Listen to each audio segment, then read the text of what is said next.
भगवान महावीर स्वामी के जीवन की 5 प्रेरक कथाएं आप भी अवश्य पढ़ें। उन्मत्त हाथी हुआ शांत। राजा सिद्धार्थ की गजशाला में सैकड़ों हाथी थे। एक दिन चारे को लेकर 2 हाथी आपस में भिड़ गए। उनमें से एक हाथी उन्मत्त होकर गजशाला से भाग निकला। उसके सामने जो भी आया वह कुचला गया। उसने सैकड़ों पेड़ उखाड़ दिए, घरों को तहस-नहस कर डाला और आतंक फैलाकर रख दिया। महाराज सिद्धार्थ के अनेक महावत और सैनिक मिलकर भी उसे वश में नहीं कर सके। वर्धमान को यह समाचार मिला तो उन्होंने आतंकित राज्यवासियों को आश्वस्त किया और स्वयं उस हाथी की खोज में चल पड़े। प्रजा ने चैन की सांस ली, क्योंकि वर्धमान की शक्ति पर उसे भरोसा था। वह उनके बल और पराक्रम से भली भांति परिचित थी। एक स्थान पर हाथी और वर्धमान का सामना हो गया। दूर से हाथी चिंघाड़ता हुआ भीषण वेग से दौड़ा चला आ रहा था, मानो उन्हें कुचलकर रख देगा।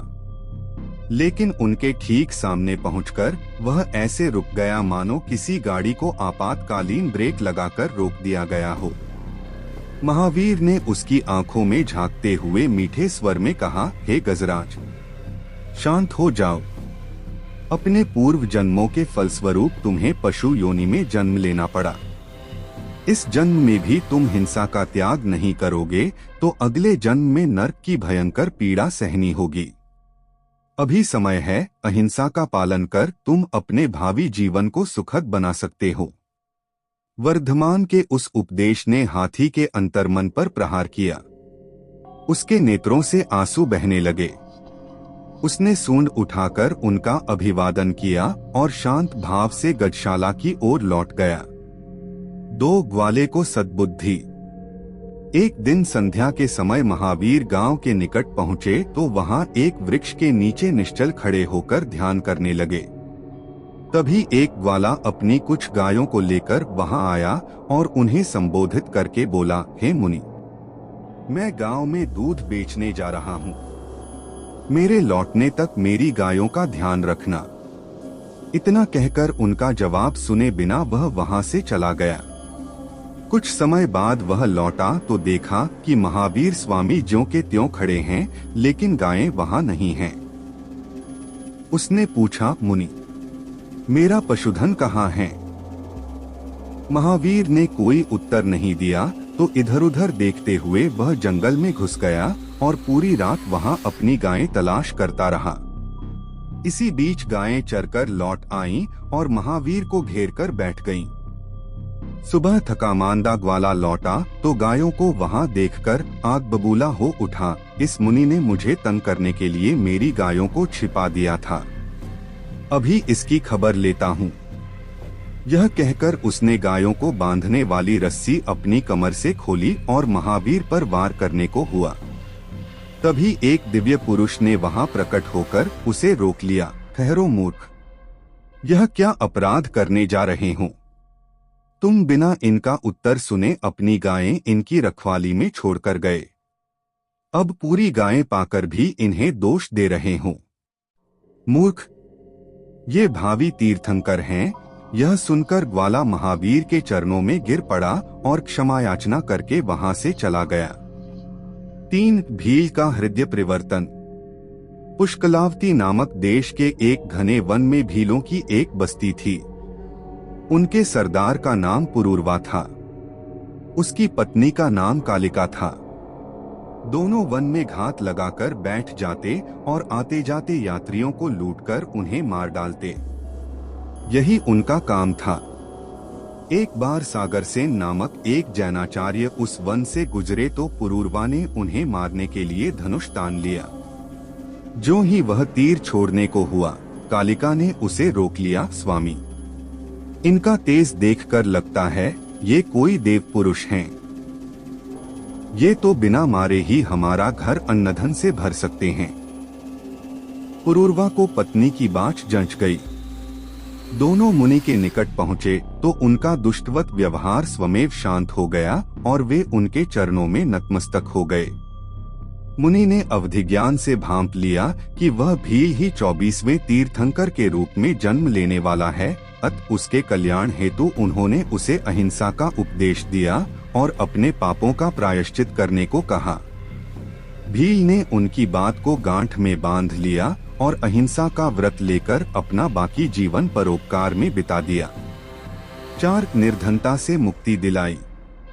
महावीर मुक्तिपथ पर दृढ़ कदमों से बढ़े जा रहे थे। तभी पीछे से उन्हें एक करुण पुकार सुनाई दी। उनके कदम ठिठक गए।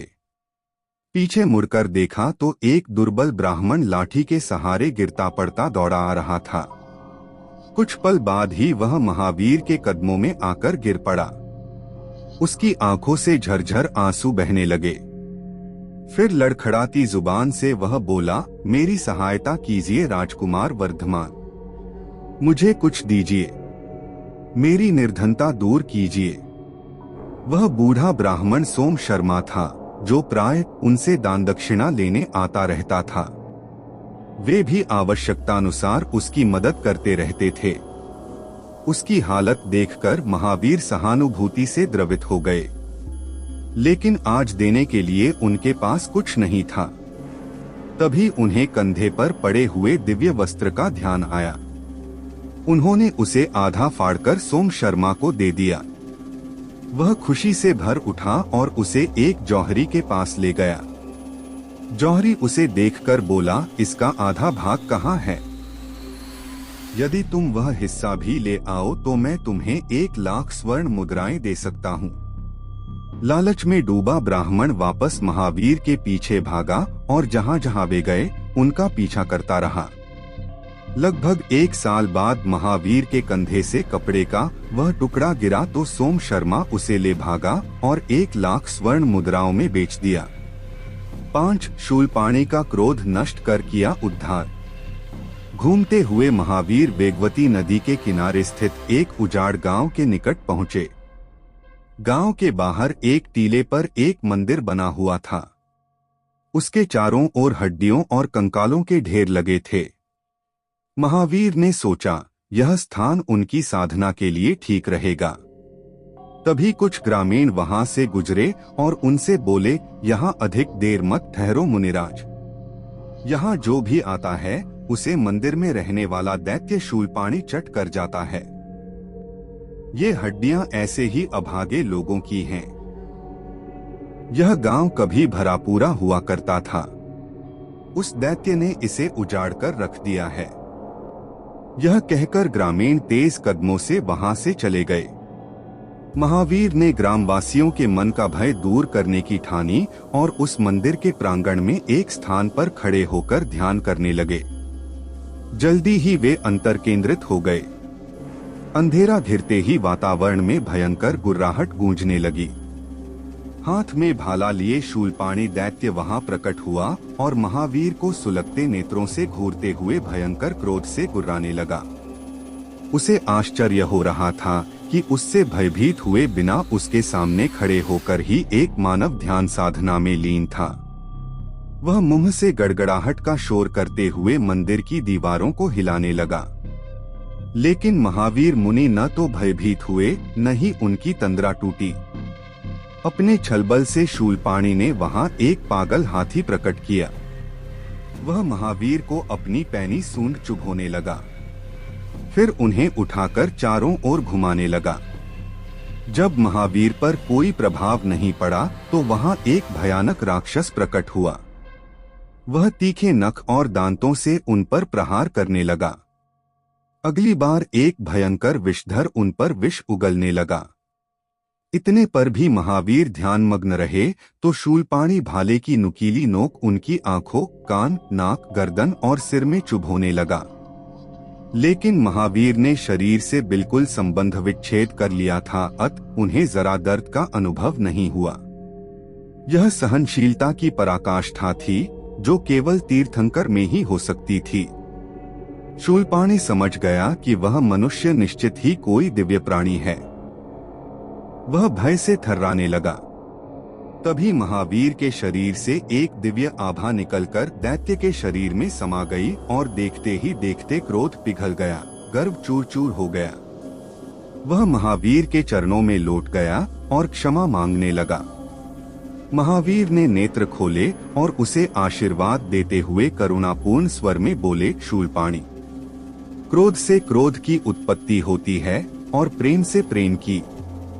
यदि तुम किसी को भयभीत न करो तो हर भय से मुक्त रहोगे। इसलिए क्रोध की विषबेल को नष्ट कर दो। शूलपाणी के नेत्र खुल गए, उसका जीवन बदल गया। यह कहानी पूरी तरह से काल्पनिक है। इसे मनोरंजन के लिए लिखा गया है। कृपया कहानी को मनोरंजन की दृष्टि से देखा जाए। इसी तरह की काल्पनिक कहानियां आप यहां पढ़ सकते हैं।